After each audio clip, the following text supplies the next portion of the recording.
Hello, everyone. Thanks for joining the webinar today. A few items before we get going. During the webinar, all attendees will be muted for best audio quality. We ask that you please direct your questions to the Zoom Q&A tab in your Zoom window. We will acknowledge questions after the presentation. The webinar will be recorded and shared with all of you via email within a few days. Now it's my pleasure to introduce today's presenters, Rob Deschamps and Brianne Davis. Rob is the manager of key accounts at FortisAlberta. He's been with Fortis for nearly 22 years and is accountable for all DER requests and large industrial load requests. Brianne is also here. She's been with Fortis Alberta since 2013. Brianne is the DER work lead and manages the PowerClerk portal for small microgens. Without further ado, I will pass it over to Brianne to get us started. Awesome. Thanks for the intro. So we'll start out with a few facts about FortisAlberta. So FortisAlberta provides safe and reliable electricity to more than 500,000 residents, commercial and industrial customer sites across central and southern Alberta. We own and operate approximately 131,000 kilometers of power lines, more than 1.1 million power poles, and represent approximately 60% of Alberta's electric distribution network. We deliver approximately 17,000 gigawatt hours of electricity annually. Of that, 50% is generated by renewable sources directly connected to our system. We operate in 240 communities across the province and employ more than 1,300 Albertans. The topics we'll be discussing today is a little bit of background on Microgen, the volumes, our resourcing, customer education, the implementation of PowerClerk, as well as some of our successes. Okay, so thanks everyone for joining.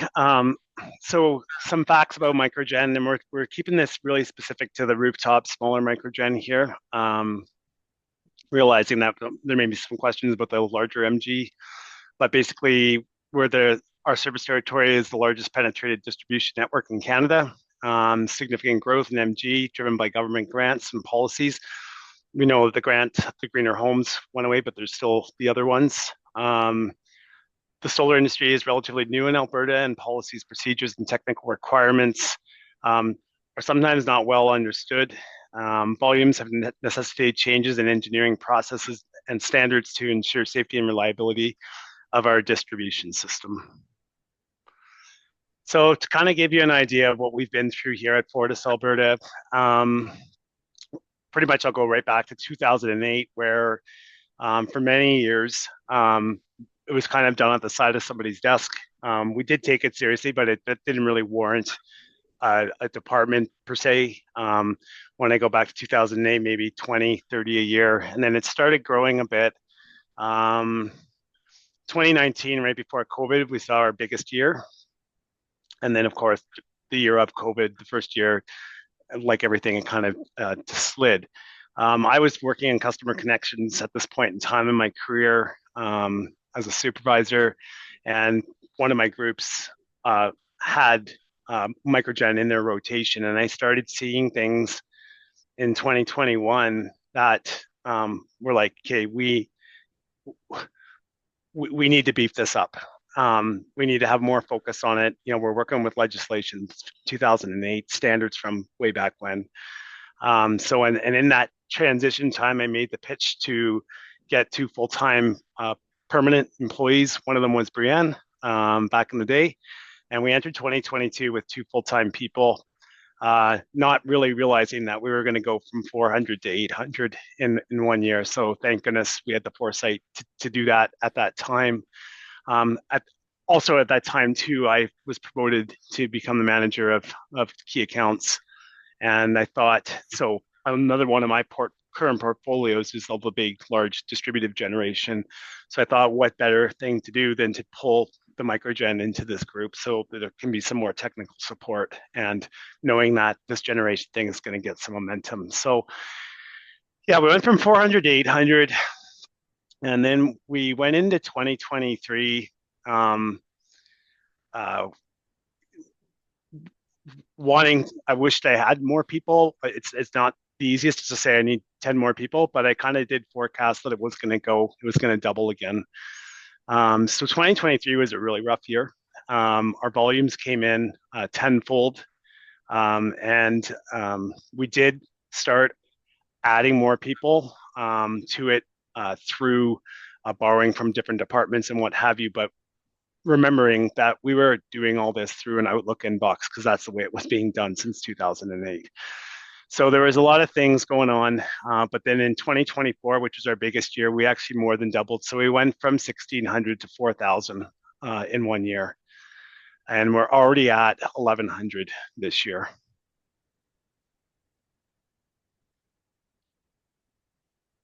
Rob touched on a lot of this, but a little bit of the background. So in 2008, the Microgen regulation was launched in Alberta. And then from 2008 to approximately 2021, FortisAlberta administered, Microgen was administered by one employee and household between two departments. I actually started Microgen back in 2013 when I started. I worked on it off the side of my desk. And yeah, like Rob said, very limited applications at that time. So it's definitely grown. In 2022, Microgen team was established under key accounts. And then in 2024, we added the new resources of our supervisor, Jack, and myself as a work lead. Now in 2025, we have 4 full-time dedicated resources. We also have an engineer on our team helping out.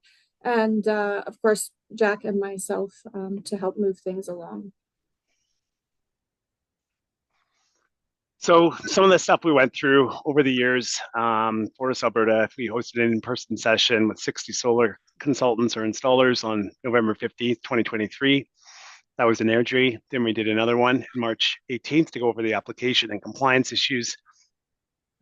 We heard from the crowd, why should I have to wait? Because back in those days, I'd say 80% of the applications that we were getting were incorrect or missing information or wrong customer names or whatever. And again, it was a very tedious thing to go back and forth in the Outlook. So what we heard was, okay, well, something's wrong, then just reject it right away and it can go to the bottom of the queue because that's how we're going to learn how to do a correct application. So, you know, we work proactively with industry to understand and forecast volumes. So I know for myself and Brienne and my boss, we kind of mentored with a couple of solar companies. It was kind of a give and take, just in terms of what they're seeing, so that we could make some cases for more staff. And then we'll get real meat of this is about PowerClerk, but so basically I, in the background in 2023, was reaching out to our sister utilities. So it was Fortis Inc., which is the mothership, if you would, and there's utilities scattered throughout Canada and the United States. But I talked to 2 that I know where the solar market is quite large and areas that I'm familiar with. So we worked with TEP, which is Tucson Electric Power, which is a Fortis company, and Central Hudson, which is in upstate New York, kind of around the Adirondacks, and that's a very similar service territory to ours, where there's farm, there's some industrial, there's some lots of sun, whatever. So very similar.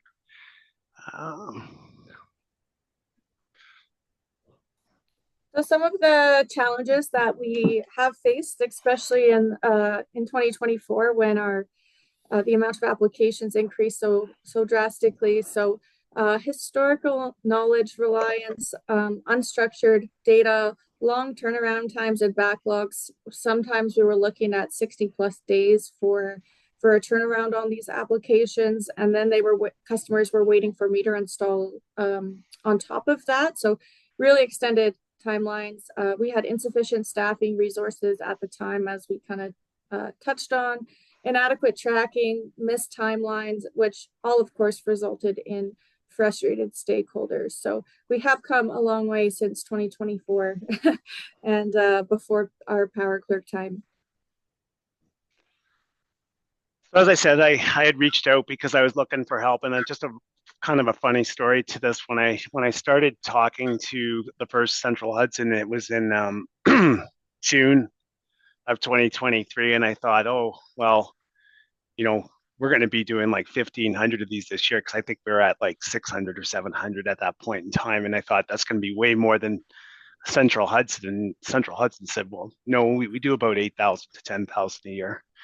And I said, well, what's your timelines? And they said, we have to be under 12 days or we get a fine from the state of New York. I said, how big is your team? And they told me, and it was a very small team. So then I reached out to a more larger Fortis utility in Tucson, to which they were telling us they do between 12 to 14,000 a year. And that's not to say there's some other South Edison in California who I also talked to does like, I don't know, like 200,000 a year or something like that, something crazy like that. So I know there's other softwares, but we started leaning on PowerClerk and looking into it more and more and more. Leveraging. So this is how many utilities are using PowerClerk. Now there's multiple utilities in each state, but we're the first, obviously, in Canada. I'm really proud of it. I know they're very proud of it. They also do the country of El Salvador as well. And so kind of go over some case studies here, which really turned me on to it. So I really like the South California Edison. That's the one that does the 200,000 a year or whatever. When I read this, I was like, we need this because this is exactly where we were. We were 10 plus weeks. And we were doing this administratively, emails and PDFs and whatever. And really, it strained a lot of relationships. I'm very excited to share with you our stats coming up here. Yeah, so we'll do a little comparison between 2024 and 2025. So in 2024, we actually had 11 employees working with our team for the majority of the year. So we had our full-time employees. We had 2 term employees, 2 contractors, and then 2 additional resources that we borrowed from other departments. Now in 2025, we just have our 4 full-time DER coordinators. Our turnaround times, like I mentioned earlier, are about 50 to 60 days. Sometimes those were business days in 2024. Now in 2025, we're averaging between 7 and 10 days, not even business days for our turnaround. In 2024, we completed 300 interconnections by this time. And this year so far, we've completed over 1,100, which is a 35% increase. And also bear in mind for January, February, and March, at some points this year, we were operating with just 1 employee due to some surgeries and other personal issues. Now we are operating with a full team, hopefully for the rest of the year. So we expect our timelines to decrease even more. So I'll just bring. Oh, go ahead. So this 300 number here is incorrect. That's my bad because I originally did this for Q1. This number here is actually 815. But the one thing I want to focus on that is that is 35% increase with a quarter of the staff. And as Bree said, we kind of ran really skeleton January, February, March. So it's pretty impressive what we've been able to do. Yeah, and then some of the challenges that we faced last year, we had over 300 escalations and inquiries, 7-month government moratorium, and daily scrum calls to try to deal with all of the chaos that we were in. So far this year, we have had 0 escalations. We've had questions regarding oversizing of microgen applications and other inquiries, but not anything to the extent of the escalations that we've had last year. Yeah. So what has PowerClerk enabled us to do? So reduce manual administration, increase productivity. Obviously, you just saw that. I know Clean Power wants to use our stats for their marketing. We reduced the average interconnection timelines. We track projects, communicate status, and coordinate reliable, collect, sync, and report on program data. So there's a few really big highlights I'd like to bring to PowerClerk. So, even in the old days, which was only a year and a half ago, to kind of go back and forth, even over a third party authorization. No, this customer's name's wrong. It's not spelt this way. And just the back and forth, the back and forth. And the one thing that I loved about PowerClerk right off the bat, once I saw the product that we put in, was how the applicant, so it could be the solar installer, puts in their name and their company, and then puts in the customer's name and customer's email and phone number, and then puts in all the pertinent data that's necessary or required. As soon as they submit it, if everything's there, an email goes automatically to the customer, to our shared customer. They sign off on the third party. As soon as they sign off on it, it goes to the solar installer for them to countersign. And then once they sign it, it goes back to us, rather than a bunch of emails going back and forth and back and forth and back and forth. So and the fact is too, is that, one of the hardest things for me from a customer service perspective was, we wanted to work, we want to work together, because at the end of the day, it's a shared customer. But with the old system, the only way of finding out the status of a project was by sending email inquiries, or the customers were calling our call center, to which, when the customers would call our call center, the call center people at 310 Wire would create a ticket. The ticket needs to be responded to within 72 hours. Then that would take away the staff from actually processing the microgen applications to answering these inquiries. So it was just all counterproductive. Whereas now people can log in and see the status of the project. So there's all sorts of huge wins for us with this product. And just basically, this is just some material around what PowerClerk does. 65 utilities. Again, we're really proud of it. We're really happy. It was kind of unfortunate, because 2 weeks before we went live with the PowerClerk, because we were supposed to go live on June 15th last year, and we did go live, but we were flooded the week before with over 800 applications in a week. And so it really didn't allow us to get into PowerClerk right away. We really didn't even get into it till the beginning of September. But when my original slide for this, which I have somewhere, just shows the Q1 numbers. The Q1 numbers tell it all, because one or two people working on it, and we were like 80%. So yeah, that's it. I'm sure there's going to be some questions here.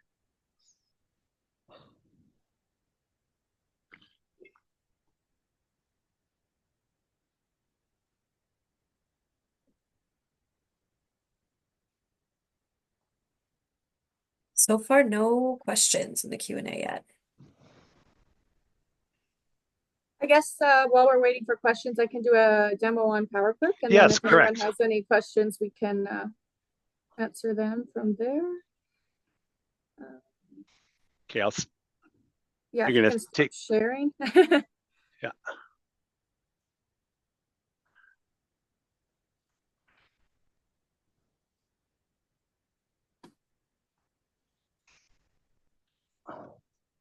All right, you can see my PowerClerk screen. Yep. Yeah. Okay, perfect. All right, so this is the PowerClerk landing page. Just a good thing to point out here. So we have our general information, letting you know that PowerClerk is restricted to small microgen applications up to 149 kilowatts. Anything 150 kilowatts and up must be submitted via email to generation@FortisAlberta.com. We also have all of our additional resources, a PowerClerk tutorial, a user guide, the Rule 24 related information. And we have a technical bulletin. So this is where our engineering team will go in and make any sort of technical updates, things that are changing. So some of our hosting capacity limits, inverter setting requirements that are coming up as of June 2nd, changes to the DER standards, DER aggregation policy, any other changes that may be required from an engineering perspective will be updated in here as well. So please make sure that you are keeping an eye on this landing page and make sure that you are staying up to date on this information. So your PowerClerk portal look a little bit different than mine. I'm just showing you, just going to run through an example from a consultant point of view, but from from my my screen view. So when you log into PowerClerk, it will look something like this. So you'll have a button that says all projects, and all of your projects will be listed by project number, the status, the current timestamp, site ID, customer name, etc. You'll also have less but similar. You'll have categories up here which you can click on. So if at any point you want to know, which ones are complete, you just click on this and you will have a list of the ones that you have complete, etc. So we're going to just run through creating a new Microgen application. So first will be your general information. So it does say if you have questions how to fill out the form, please refer to the submission guideline on the front page. There are some red asterisks, which means these are required, and some blue dots, which help along the way if required. Unfortunately, we did not build into PowerClerk if you were applying for two different types of generators. So for example, if you were doing solar and wind or solar and battery, you would have to submit that manually at this time. We do plan to build it in, but for our initial launch, that was not priority. So we'll first answer some questions. Does this meet the Microgen requirements? If you were to say no, or along the way, if you answer anything that may stop your application from being approved, it does give you a warning. So if this project does not meet Microgen requirements, you'll not be able to proceed with the application. Is this an existing Microgen customer? So this is where you would select yes if they already have an existing project and they would like to do an expansion. Keep in mind that typically for expansions, we do require them to be generating for a full year so that we can see what they're generating to ensure that we approve an expansion correctly. For ease sake, I'm just going to run through as if this was a new request. So is this a new system or change to an existing? So same thing, if this is an expansion, click on expansion, or this is a new. Has the applicant been a customer at this site for greater than 12 months? Yes, no, or this is new construction. If you select no, or this is new construction, we do ask that you provide us with a Hot 2000 report to show how you predicted the consumption at this site. If the site has, or if the customer has been there for more than 12 months, we will use the data that we have on file. If you have a customer that moved in, say 4 months ago, we will not allow you to use the data for the previous customer because the situation may have changed. So for example, I could have lived there before with my family of 10, and now Rob moved in and Rob lives there himself. Obviously, we would have very different consumption data, which is why we don't allow that. Is this notice being used for aggregating multiple sites? If you select yes, it will give you a drop down for how many sites, and then there'll be drop downs for each number of sites. PowerClerk right now is built to handle up to 20 aggregated sites. In the last 2 weeks, we have had some people request up to 40 sites. So I think we need to look at expanding that. But for right now, it is 20. So if you want to apply for more than that, you will have to submit manually as well through our inbox. So next is customer information. So first, last name. If there's a company associated with the customer, that is actually listed on their account. So if they work for NMAX, we don't need to know that they work for NMAX unless this site is in NMAX's name. So most cases you can leave this blank. Then we have the customer mailing address. So this is not necessarily the site address. This is the mailing address. So please keep that in mind. Then you'll put the city, the province, and a postal code, as well as an email address for the customer, and a phone number. And then we ask you to confirm the customer email address that you provided above. I know this is a little tedious, but reason being, we have a lot of applications that come in with the wrong email address. And if that happens, we can't send out the third party and these documents for them to sign. Therefore, the project just sits in no man's land. So we do ask that you always confirm. And I recommend typing it out because we still see way too many email addresses that are incorrect. Is the customer the legal landowner? Again, if you say no and then upgrades required for this project, a third party will be required from the landowner. And then we have the consultant information. So if you're filling this out on behalf of a customer, you do need to fill this out. You cannot say no and then come to us and ask us to help you with the project. We will not be able to do so. Even if you're the one who filled this out, if you fill it out and say you're not working with the customer and there's no third party, we're not able to discuss the application with you. So please make sure that you are filling this out. So again, your first name, your last name, the company that you work for, your street address, your email address, and then your phone number.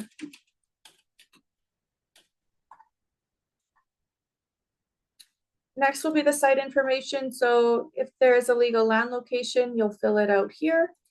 If it is a in-town address, you can use the drop down here. So new contact would be if the mailing address that you entered on the first page is different than the site address, you would use new contact. Otherwise, you can select customer contact mailing address and it will auto-populate the address into here, as well as pull it up on the map so that you can make sure that you are looking at the right address in the right location. This portion is pretty cool, as we're the first people ever to have this function in PowerClerk. Clean Power actually built this for us, so it is pretty handy to have. Next, you'll enter your site ID and then your retailer name. As a reminder, Fortis Alberta is not a retailer. We probably get 50 applications a week that say Fortis Alberta is my retailer. We're not a retailer, and we will send your application back for you to correct, as we do have to send this information to the ISO and to the AUC, so it does need to be accurate. Next, we ask for the past 12 months of consumption history for this site. And then we'll get into the project description. So is storage being installed? The energy source of the generator. So we typically see solar, so I'm going to go with that. If your panel is not listed in the drop down below, you can select this and it will give you instructions here of what to add into the box in order to have your application processed correctly. Please make sure that you're doing this. If you just fudge it and then we send it back and you get upset because we sent it back to you, it's because you missed doing this step. So please be mindful. If your panel is not listed, we did build a workaround for you. Next is your inverter. So if you select an inverter that is SA and not SB, I'm trying to think of one.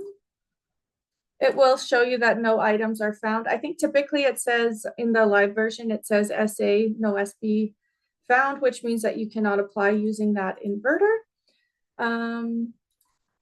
Otherwise, you'll select the inverter that you are using, as well as the panels that you are using in the drop down. And then it will give you a request to input the tilt, the azimuth, and then any shading that you may want to include. The shading helps PowerClerk calculate this correctly, so it is encouraged, but it is not mandatory. Then you'll go into press the calculate button and it is going to calculate a system rating for you. So it's saying that this system is a 8.97 kilowatt DC system with an estimated annual production of 9,483 kilowatt hours. We do ask that you input the number of inverters in the bottom here, just because PowerClerk rounds a little bit differently than you or I may. So we want the opportunity for you to put in what you calculated so that the interconnection agreement is not off by a few decimal numbers. Oops, I'm just doing my math here.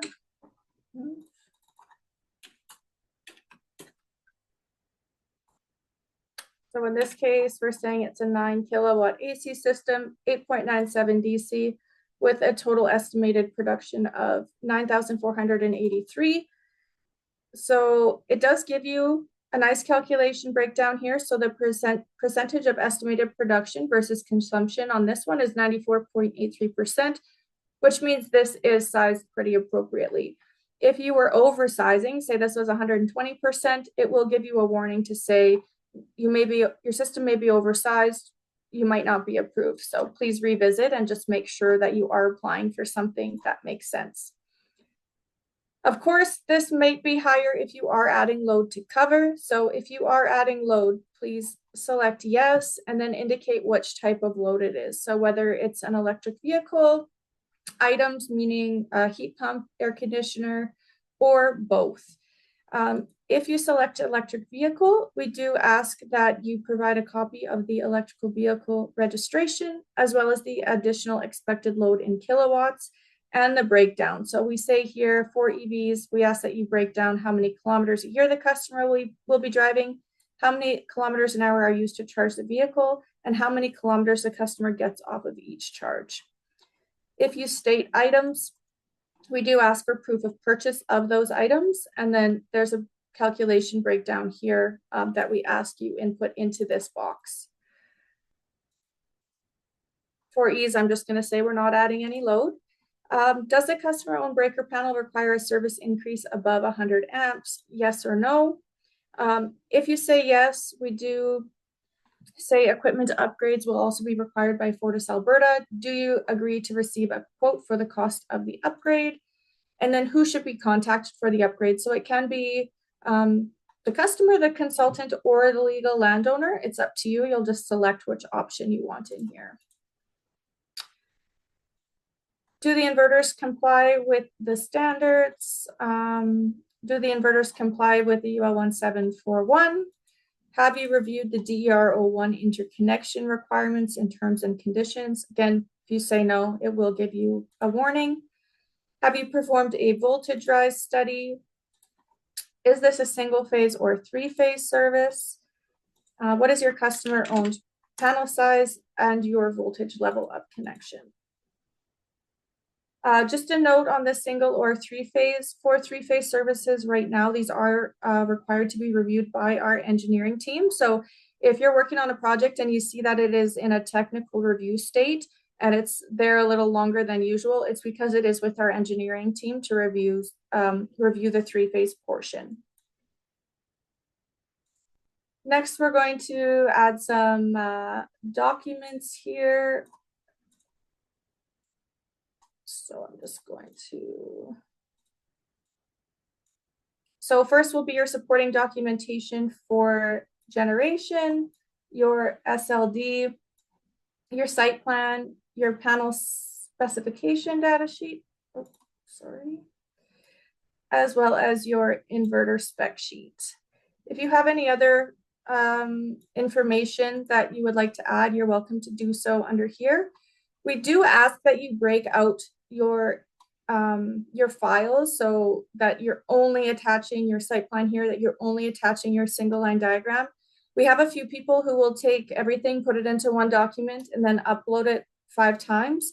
It does just make things a little bit more complicated and slows down the process for review. So if you're able to break those out for us, that's really appreciated.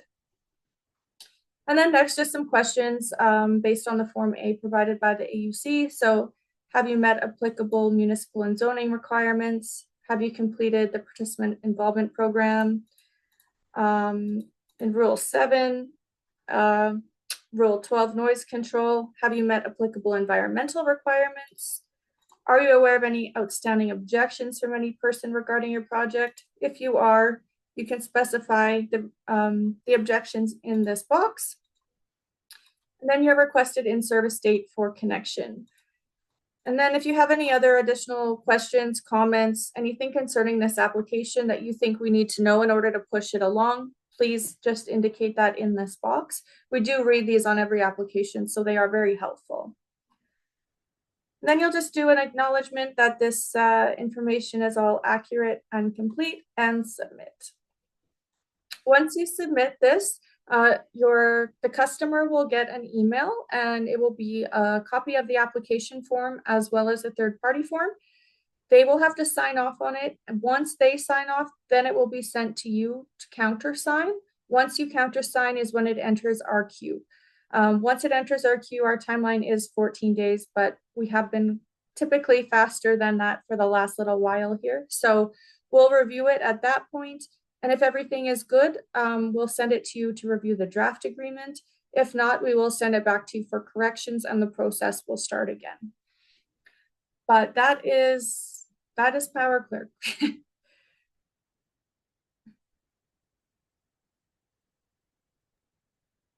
Thank you very much, Brianne. We do have some questions that have come in, and I'm happy to facilitate some of those. There's a couple of easy ones to get us started, and then we'll get into a little more detail. So the first, and you touched on a couple of these already, but the most common reasons for application rejection or delay is the first question.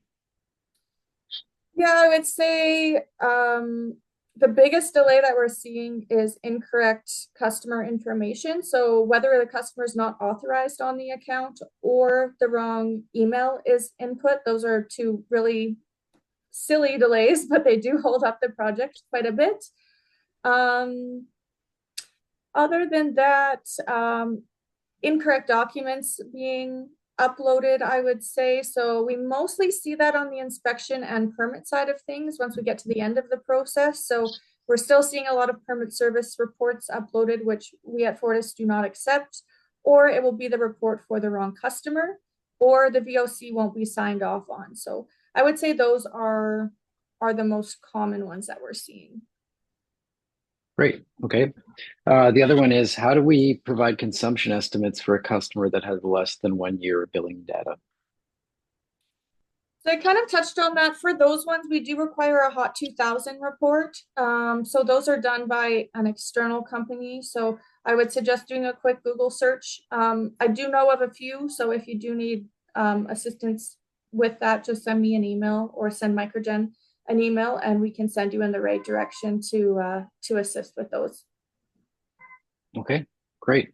And this one gets into a little bit more detail, which is great, but I'll just read it out. So in regards to breaker sizes on the meter/disconnect, how come so many breakers are sized to 30 to 70 amps on 100 amp services? And if as an installer, we are connecting to a 100 amp panel, why do we need to consider the break in meter disconnect that's feeding a 100 amp breaker in the home panel? Hope this makes sense. And if there's technical engineer I can ask instead of you, please share the contact for that person. Rob, you look like you want to talk, so but you're muted. Go for it,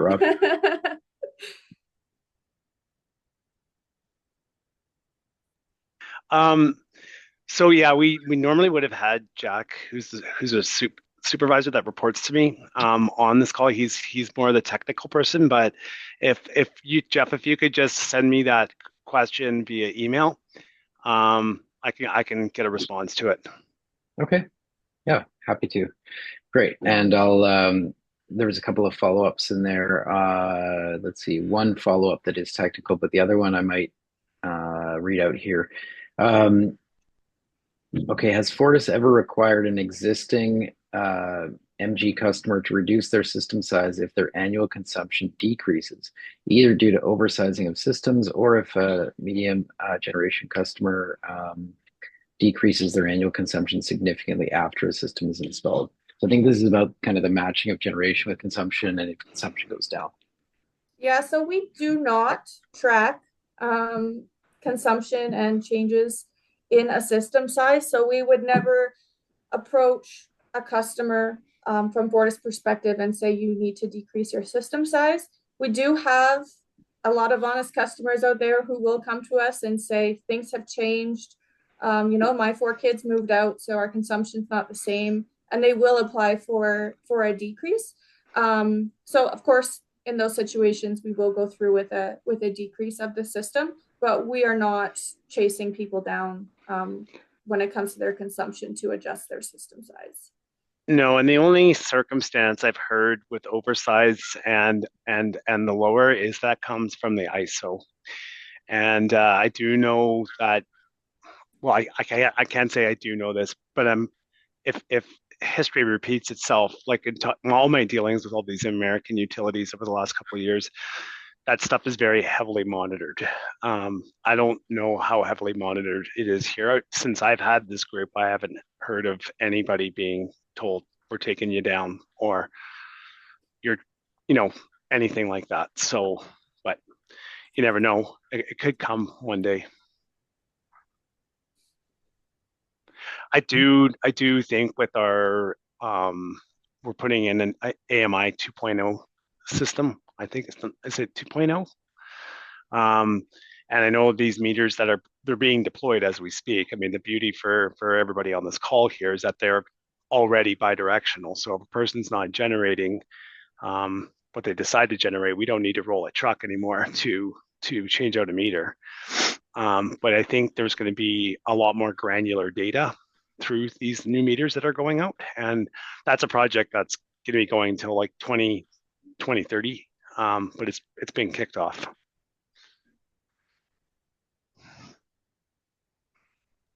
Perfect. Thank you. And great. We had one of the people that sent a question just thank the team here. And great. Any other questions?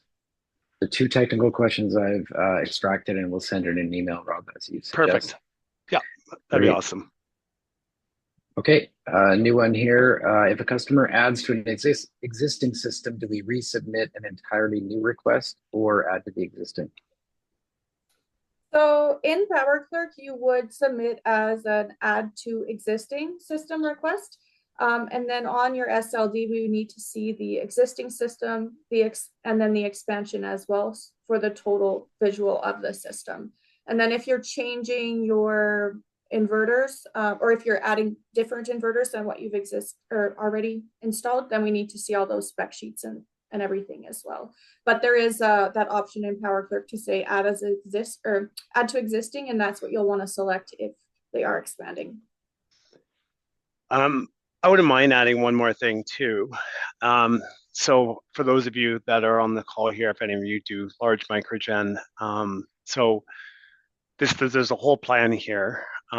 We feel like we've fixed the small microgen based off of the numbers and based off of the timelines tenfold compared to where we were a year ago. So the plan is to build PowerClerk for large MGs, so over 150. It's going to take some time. It's not going to be overnight. But we're running into what we ran into for a year and a half with small microgen, or 2 years, where it's just a lot of emails are flying around, a lot of documents here and there, and it's super hard to manage that.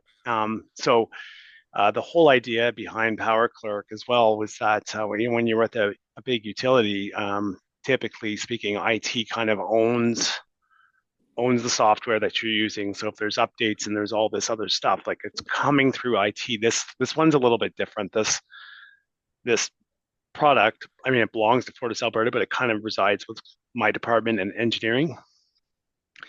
And we can make the updates. We don't need to put together an IT project to upgrade this thing to handle the large MG. But one of my goals is to have it in there this year. So I think that will really help everybody out a lot in knowing where their project is at and getting rid of all the emails.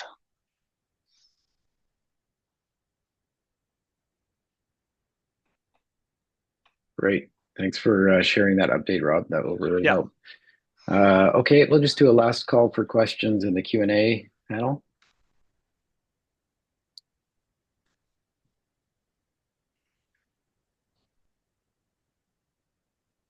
Okay, I think that's it. Thank you so much, Rob and Brianne, for joining us. I shared this with Fortis Alberta earlier, but we did this session as a follow-up to our in-person training in Calgary earlier this year, just because this session was so popular and received great feedback on both the presentation and, as you've described, both of you, the updated timelines and process has been well received by the market. So thank you. Yeah, no, it's my pleasure. Yeah, thank you. And for me, honestly, I've been here for 22 years, and this whole thing is probably one of the most proudest. We kind of took it from just an awful situation to leading the country, in my opinion. Yeah, agreed. Great. Okay, well, thank you so much. Awesome. And with that, we'll wrap. Thanks, Awesome. everyone. Thanks for having us. Folks. Thanks all. Bye. Bye.